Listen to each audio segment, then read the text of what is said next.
कैसे हो आप लोग? हेलो, हाय, कैसे हो आप लोग?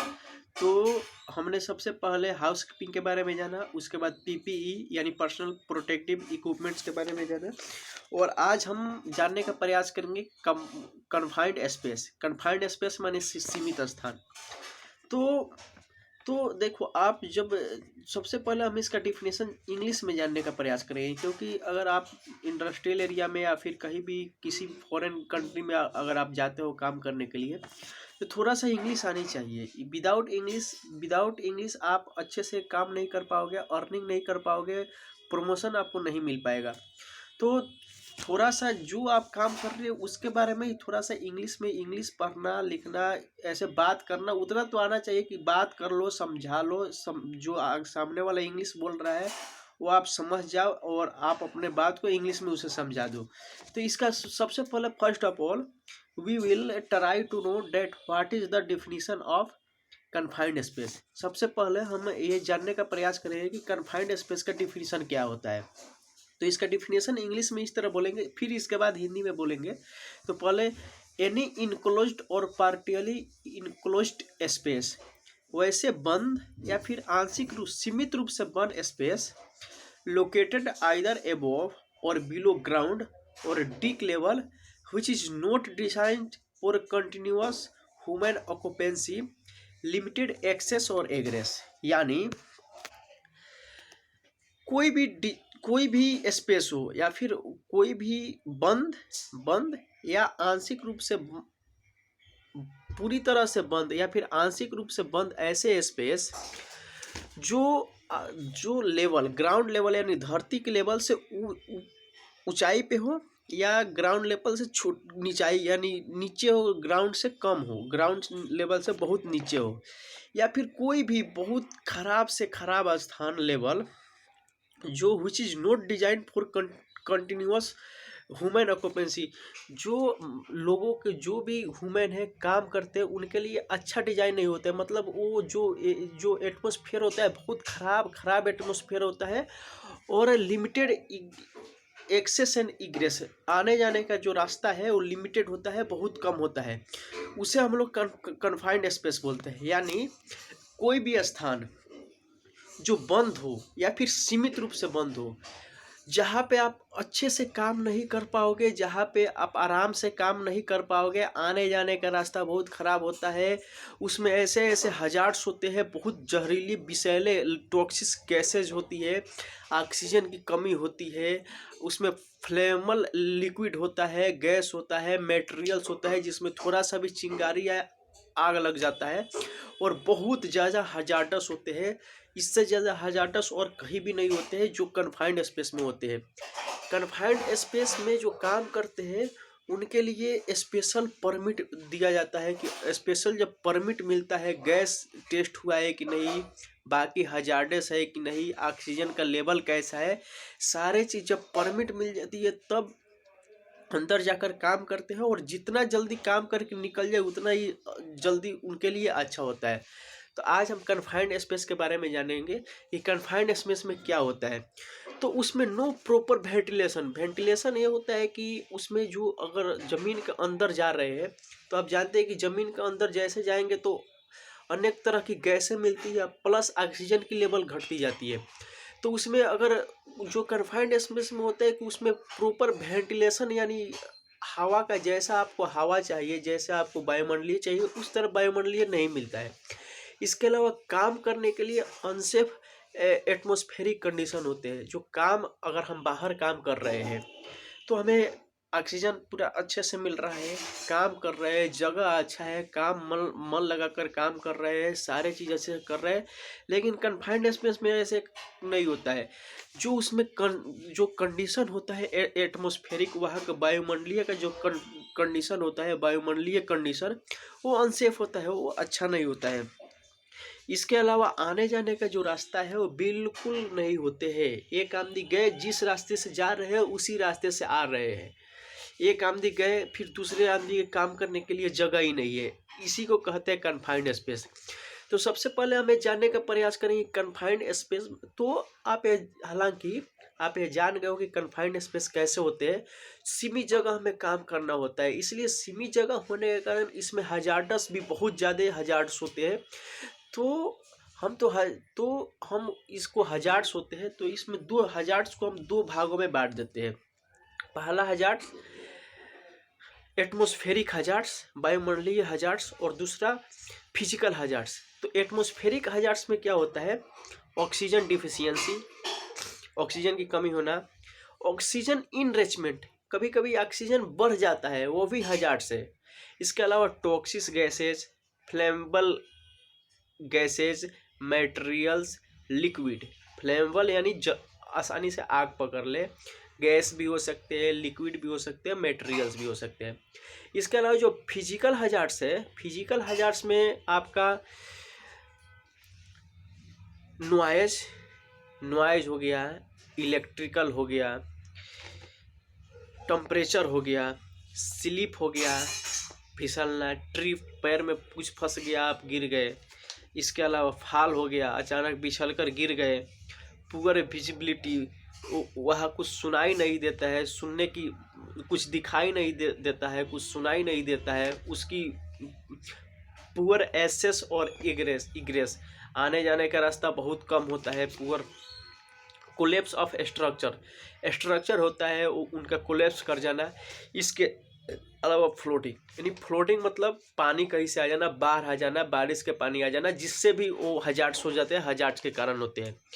तो इसलिए अगर आप कन्फाइंड स्पेस में काम करते हो तो बहुत ही डेंजरस हो जाता है। इसलिए अगर आप कन्फाइंड स्पेस में काम करने जाते हो तो ये आपके लिए बहुत डेंजरस हो जाता है, क्योंकि इसमें लैक ऑफ ऑक्सीजन की कमी होती है, फ्लेमेबल गैसेज होते हैं, H2S होता है। H2S मैंने सबसे ज़्यादा हजार्डस H2S, हाइड्रोजन सल्फाइड होता है, कार्बन मोनोऑक्साइड होता है। ये सब ऐसे गैसेज है कि आप एक बार इनहेल किया है, यानी एक बार अंदर लिए अपने नाक से, तो आपकी डेथ पक्की हो जाएगी। ये सारे गैसेज होते हैं। जो H2S होता है हवा से भारी होता है, इसलिए हमेशा नीचे की तरफ बैठे रहता है। जो जो ऐसे ज़मीन के अंदर जो गड्ढे होते हैं, कन्फाइंड स्पेस होते हैं, उनके नीचे जाकर बैठ जाता है। इस स्थिति में वो अगर उसमें कोई जाता है without safety, without gas tester से गैस, बिना गैस चेक किए कि इसमें कौन कौन सी गैस है, तो उसकी एक्सीडेंट, उसकी डेथ बहुत जल्दी, बहुत तुरंत हो जाता है। तो यहाँ पे ये क्राइटेरिया बन जाता है कि जब तक हमें परमिट न मिला, कन्फाइंड स्पेस में एंट्री करने का परमिट न मिले, तब तक हमें कन्फाइंड स्पेस में एंट्री नहीं करना चाहिए।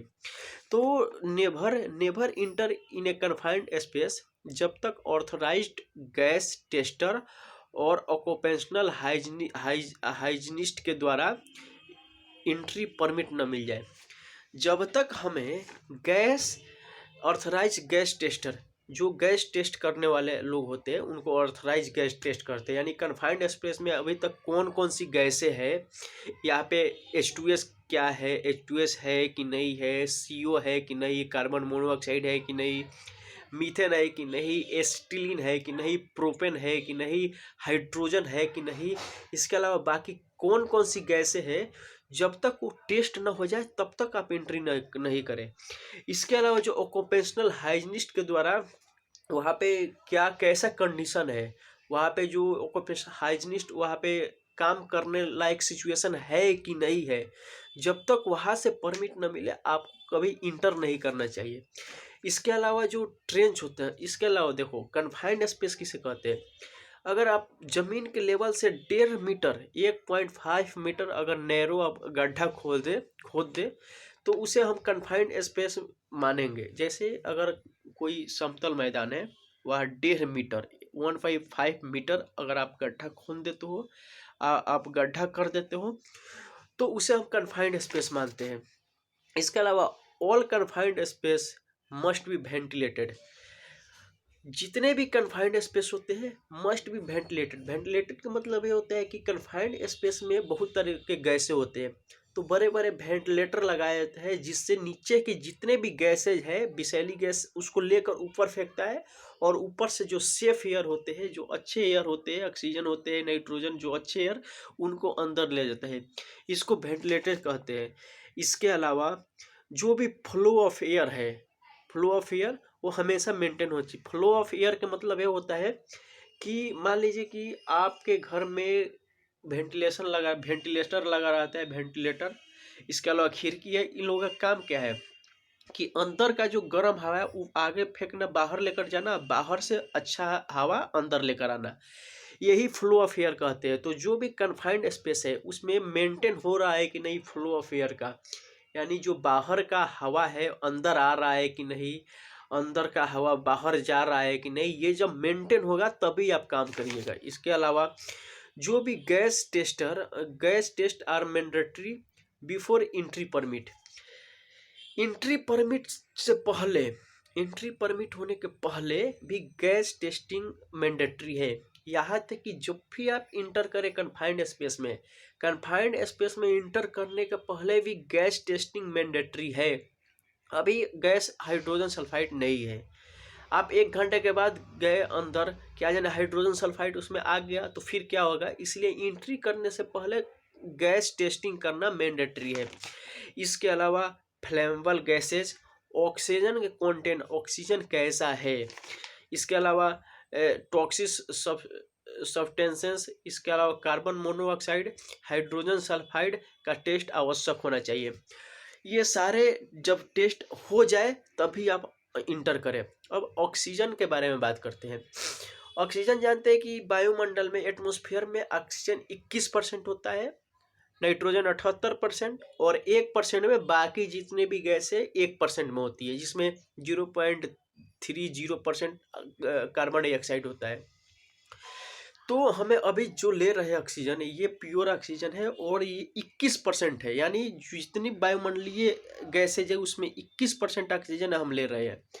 अब कन्फाइंड स्पेस में क्या होता है कि कन्फाइंड स्पेस में दूसरी गैसें बहुत आ जाती है, जैसे कार्बन मोनोऑक्साइड है, H2S हाइड्रोजन सल्फाइड है, प्रोपेन है, ब्यूटेन है, मीथेन है, एसिटिलीन है। ये जितने भी गैसें आती है तो क्या होती है कि वो ऑक्सीजन को इनहेल कर देती है या फिर वहाँ से निकाल देती है, निकाल देती है, जिससे उसमें ऑक्सीजन की कमी हो जाती है। अब क्या होगा कि देखो, जब ऑक्सीजन की कमी, सेफ ऑक्सीजन उस समय होता है कि जब ऑक्सीजन अभी तो 21% है, आप उसी पीरियड में काम कर, उस सिचुएशन में काम कर सकोगे जब ऑक्सीजन मिनिमम यानी सबसे कम 19.5% से कम नहीं होना चाहिए, 19.5% से कम नहीं होना चाहिए।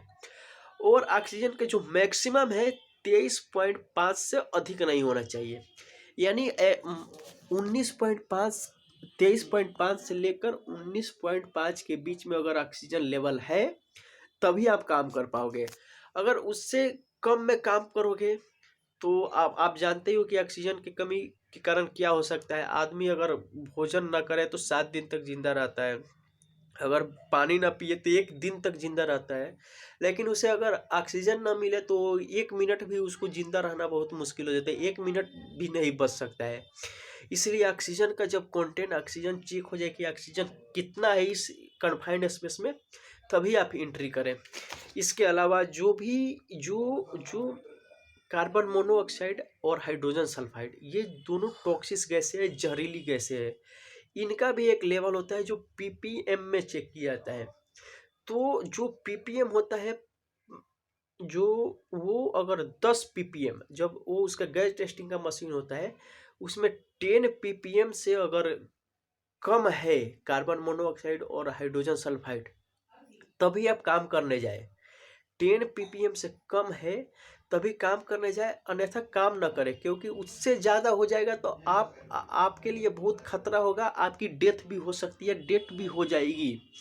इसके अलावा अगर गैस टेस्ट नॉर्मल रेंज से आउट है, अगर जितने भी गैस टेस्टेड नॉर्मल रेंज से आउट है तो प्रॉपर वेंटिलेशन करें और तब एंट्री करें, क्योंकि जो वेंटिलेशन हो जाएगा तो अंदर की गैसें बाहर निकल जाएगी, बाहर से शुद्ध प्योर गैसें अंदर आ जाएगी, प्योर हवा अंदर आ जाएगा, आप आसानी से काम कर पाओगे।